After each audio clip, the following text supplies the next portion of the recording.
Les Fils del Topo. Je sais pas si vous connaissez, c'est une BD de Alejandro Jodorowsky et de Ladron. Alors, en fait, cette BD, c'est la suite d'un film. Alors, je vais poster la. J'espère juste ne pas avoir de strike de la part de YouTube. Pourtant, je poste que l'image. C'est un film qui a 50 ans. Franchement, si je me fais strike pour ça, enfin, s'ils me mettent un mec vient piquer le pognon pour ça, c'est vraiment voilà. Je dirais pas le mot, mais vous avez compris ce que je voulais dire. Donc, c'est un film réalisé par Alejandro Jodorowsky, donc le scénariste de Incal, La Case des Métabarons et plein d'autres BD, qui est sorti en 1970 au Mexique. C'est un film qui fait 2h05 et on va suivre le pistolero énigmatique El Topo, qui sillonne des territoires hostiles avec son jeune fils, donc complètement nu qu'on voit au tout début du film. Il va affronter différents bandits à travers des routes et il va délaisser son fils pour une belle jeune femme nommée Mara qui va lui dire: Hey, dans ce désert, il y a 4 grands maîtres du pistolet, tu dois être plus fort qu'eux, tu dois les vaincre. Et donc, El Topo va parcourir le désert, va affronter les 4 grands maîtres des pistolets, et ça va être une sorte de grande quête métaphysique, à la fois spirituelle, mystique, étrange, bizarre.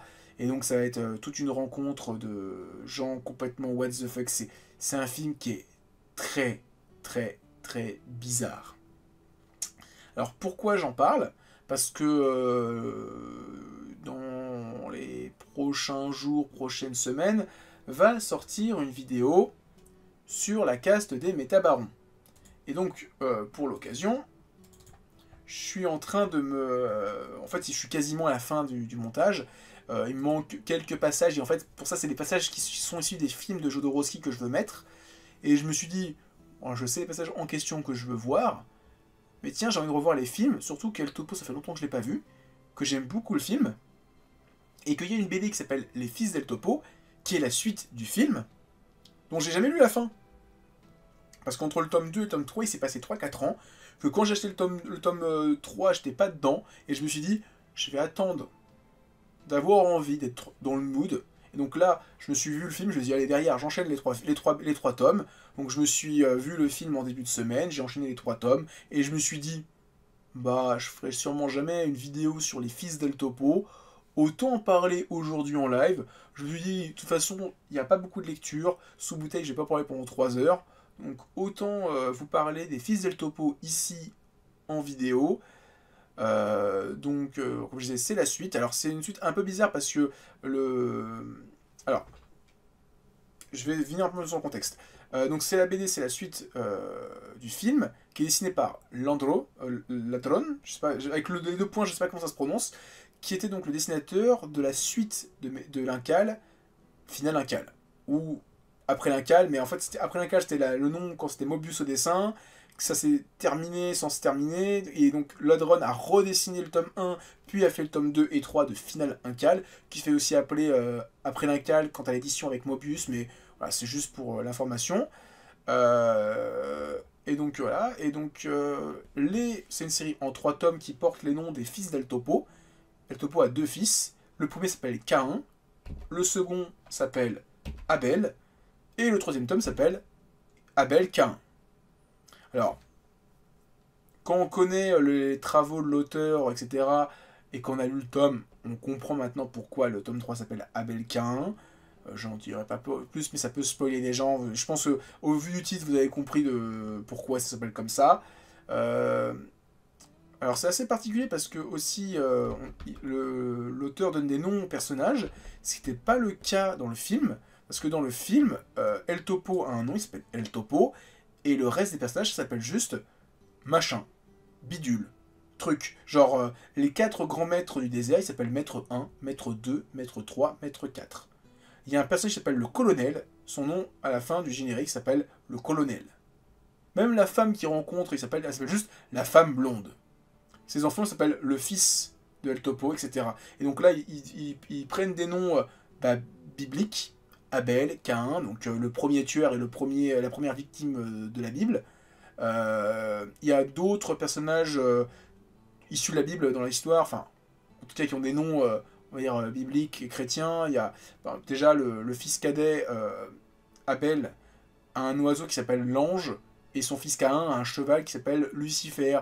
Il y a un personnage qui apparaît dans le tome 2 qui s'appelle Lilith. Voilà, donc il y a un petit délire, on va dire, biblique et religieux qui n'était pas forcément dans l'œuvre d'origine. Alors, dans le film d'origine, il y avait quand même un côté où El Topo, au bout d'un moment, est une sorte d'illumination, il devient une sorte de figure christique.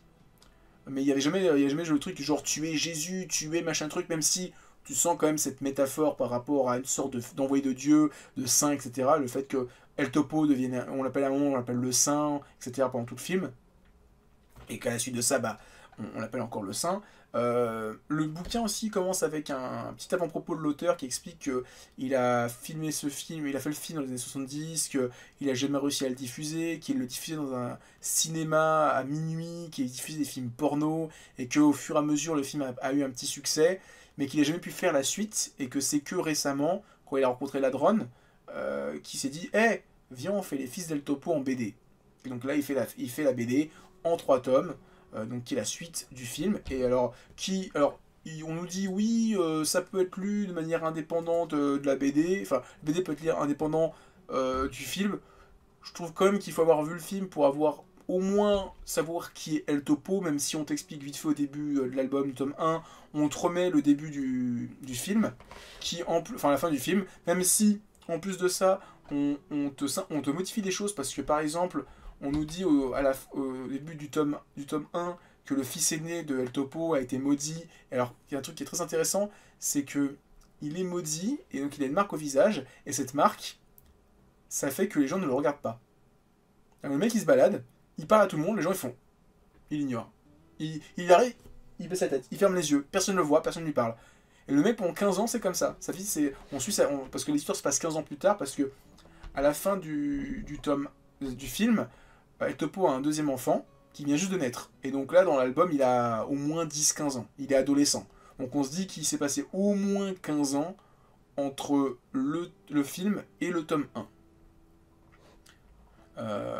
Voilà, donc il y a cette différence-là. Donc là, au début, il rencontre une fille, il veut la violer, etc. Et la fille, elle dit non, ferme-moi les yeux, il fait bah tu fais quoi? Tu me verras pas, mais tu vas me sentir.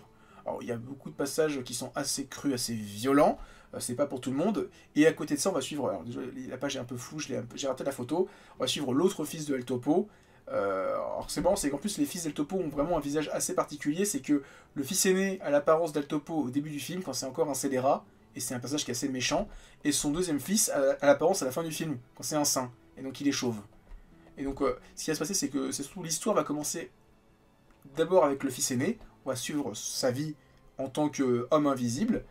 Et on va suivre ensuite son deuxième fils, qui lui vit avec sa mère, qui va me décéder, il dit « S'il te plaît, ramène-moi auprès de ton père, enterre-moi à côté de son corps. » Son père étant devenu une sorte de figure christique où il y a des menhirs en or qui ont poussé et les gens veulent essayer de faire des menhirs, mais El Topo les foudroie parce qu'ils ne sont pas purs. Et donc il dit bah, « Demande à ton frère de t'aider parce que le chemin va être long et douloureux. » Et donc on va voir les retrouver entre les frères, le frère qui lui fait tout pour se faire voir par les gens, il y a une fille qui va le voir et qui va tomber amoureuse de lui, et lui étant un méchant, il va l'abandonner, je crois que dans le tome 2, à un moment il l'abandonne auprès d'une secte chelou qui veut la violer, et ils font oui, on va commencer le rythme du viol sacré. Le viol est assez présent dans l'œuvre, même dans le film il y a quelques passages de viol, et ce qui est marrant c'est que la fille est une vierge, et quand les hommes essayent de faire leur affaire, on dit merde, j'ai l'impression de taper dans un rocher. Il y en a un autre qui dit mais attends, je vais te montrer comment on fait. Il dit oh purée, j'ai de la lave dans les handes. Quand je suis rentré, j'avais de la lave qui m'a brûlé la quéquette. On dit ah, c'est une vierge, donc elle est sacrée, vous pouvez pas la toucher. Et donc à se barre. Truc assez particulier, hein. C'est Jodorowsky.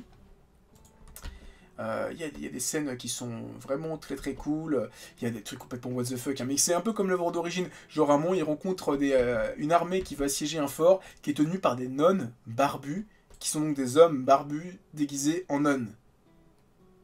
Voilà, c'est particulier, mais dans l'œuvre d'origine, le film, il y avait pareil. Il y a un passage où il tombe sur un colonel qui a 4 soldats qui sont sous ses ordres et qui féminisent des moines, qui les habillent comme des femmes et qui se considèrent comme des chiens. Et quand ils voient une femme, ils sont complètement what the fuck. Enfin, c'est particulier. Le cinéma de Jodorowsky. Genre là, il rencontre une armée qui est dirigée par un colonel qui se prend pour un chien. et donc qui bouffe comme un chien, voilà, qui se comporte comme un chien. C'est très très particulier, il y a des dessins, enfin des personnages avec des looks assez particuliers. Voilà, il y a une pyramide casino au milieu du désert, voilà, c'est complètement what the fuck. Il y a des délires un peu Mad Max vers la fin, où quand ils montent sur un chariot, qui veulent atteindre les dernières contrées avant là où est El Topo, on se croirait vraiment dans un film Mad Max, surtout le dernier Fury Road. Euh, Quoi d'autre? Alors c'est dit au début du tome 1, c'est que l'auteur a dessiné sa BD sous forme de 3 bandes. Donc c'est pour ça qu'on a tout le temps cette 3 bandes avec des cases. C'est vraiment pour ce côté cinématographique. Où des fois tu as des passages où ça fait vraiment storyboard de film. Où là où tu enchaînes vraiment plan par plan et tu sens vraiment que on sent le découpage pour un film qui est vraiment très très cool.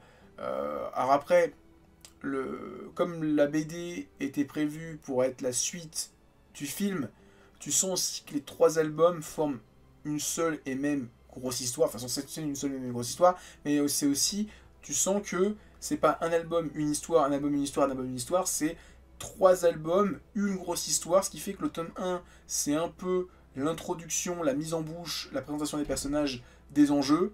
Le tome 2, on fait monter les enjeux, on fait monter la puissance. Le tome 3, c'est l'apothéose, c'est la bagarre finale, c'est la conclusion. Ce qui fait que le tome 1 est un peu calme, le tome 2 monte en puissance et le tome 3 c'est l'apothéose, mais c'est aussi celui où ça va très très vite, là on dépote, c'est vraiment très cool. Alors après, sans trop en spoiler, il y a des trucs qui sont très intéressants parce que tu as une inversion des personnages dans le 3e album où le fils d'El Topo, l'aîné, qui était un peu le connard, devient de plus en plus gentil, là où le gentil devient un peu plus radical, un peu plus... ouais, enfin, faut quand même qu'on atteigne la mission, et en plus on le voit dans leur tenue. Au début, le fils d'El Topo, lui, a une tenue de cow-boy, pistolero, et le fils cadet a une tenue de moine, et au fur et à mesure que l'histoire avance, tu vois que le cadet prend la tenue du frère, et l'aîné celui du cadet. Ils inversent leur rôle, etc. Ils deviennent un peu plus gentils. Et avec le titre Abelkin, on comprend qu'il va y avoir des choses qui vont se passer où leurs rôles vont s'inverser, etc. C'est vraiment très très cool. Moi j'ai pris beaucoup de plaisir à le lire. Quoi d'autre aussi ouais, je disais, il y a des rencontres comme l'œuvre d'origine. C'est complet, oui. La BD est complète, elle est en 3 tomes. Tu disais que ça peut se lire. Alors, l'auteur dit que ça peut. Enfin, les éditeurs disent que ça peut se lire sans avoir vu le film. Oui, enfin, oui, tu peux le lire parce qu'en fait, on te présente au tout début de l'album, on te met un peu le contexte de ce qui s'est passé avant. Donc, tu peux avoir un peu de matière pour comprendre. Après, les pages, elles sont tellement peu explicites que tu vas pas forcément tout comprendre au délire. Euh, donc, en fait, c'est assez particulier. Bon, comme j'avais déjà vu le film avant, je me dis, ah, mais ça, c'est pas bien expliqué dans la BD. Mais en même temps, est-ce que c'est si important que ça de le savoir? Je sais pas trop. Donc c'est assez paradoxal en fait. Parce que là, tu vois le contexte où, en fait tu vois El Topo qui est là face avec son fils. Il y a des mecs qui sortent. En fait, tu sais pas trop ce que c'est. Dans la BD, t'expliques pas trop ce que c'est. Et on viendra pas dessus parce qu'en fait, c'est un truc dans le film qui est conclu et puis basta. Et après, le film est très particulier. Hein. C'est le cinéma expérimental des années 70 d'un réalisateur mexicain. Euh, Ça reste encore son film le plus sympa parce que Les Montagnes Sacrées, je l'ai revu et c'est toujours aussi what the fuck et aussi impitable. Moi, j'ai du mal avec Les Montagnes Sacrées. Il y en a qui aiment beaucoup le film. Moi, je préfère El Topo. Je trouve que c'est un peu plus intéressant. La BD est sympathique. Moi, j'ai pris beaucoup de plaisir. Ça reste tout de même, comme le film, une expérience un peu plus agréable. Parce que le film, il y a quand même des. Genre, je vous remets quand même la bande-annonce du film pour ceux qui sont curieux. Hein. Mais c'est spécial. Hein. C'est très très spécial. Hein. Il y a, dans les combats dans le désert, il rencontre les 4 maîtres. Il y en a un qui vit dans une cabane avec des lapins. Et il dit oui, les lapins sont en train de mourir. Voilà. Le passage où il y a les moines qui se font déguiser en femmes par des cow-boys méchants. Le moment où El Topo devient une sorte de figure sacrée. Il y a un mec qui se fait coiffer les cheveux avec des pieds. Il y a des plans qui sont assez particuliers. Bon, voilà, après, il fallait attirer les gens. Mais il y a des trucs très très pas. Donc c'est encore les soldats qui violent des femmes. Et alors après, il y a un petit côté très cirque, parce que je sais que le réalisateur, voilà, des cochons qui sortent d'un temple, et t'as un général mexicain qui est là, enfin c'est... Pourquoi? Et ah oui, et aussi un truc qui est alors, un peu plus expliqué, qui est pas expliqué dans le film, qui est rajouté dans le bouquin, c'est que El Topo, c'est un pistolero, voilà, qui est très dangereux, et au début de la BD, on nous explique qu'en devenant un saint, il a créé un monde sans armes à feu, qui est un truc qui est pas expliqué pour moi dans le film, hein. C'est le film se finit, il devient un saint, il se sacrifie, il devient une figure, il meurt pour nos péchés, et c'est tout. Là, la BD rajoute beaucoup plus de matière par rapport à ça, mais c'est vrai que comme El Topo, c'est un peu la figure importante de la BD, enfin comme on nous parle des fils d'El Topo, si tu sais pas trop qui est El Topo, finalement tu suis juste deux lascars dans un désert, et c'est tout. Mais voilà, c'est très particulier, c'est très spécial, et alors c'est marrant, c'est que bah, en ayant préparé ma vidéo sur la case des métabarons, j'ai quand même analysé, comme j'ai lu pas mal d'œuvres de l'auteur, il y a quand même des thèmes qui reviennent, et encore une fois, il y a des thèmes qui sont dans les fils d'El Topo, qui sont dans la case des métabarons, et qui sont dans d'autres œuvres, notamment bah, le titre du 3e tome, en ayant relu la case des métabarons, il y a des trucs qui font grave sens, mais je vais pas en dire trop. Et voilà, c'était une lecture qui était quand même très plaisante. Je pensais, parce que j'avais des bons souvenirs du tome 1, moins du tome 2, le tome 3 il était très très bien. Et les 3 tomes en eux-mêmes sont très très bien.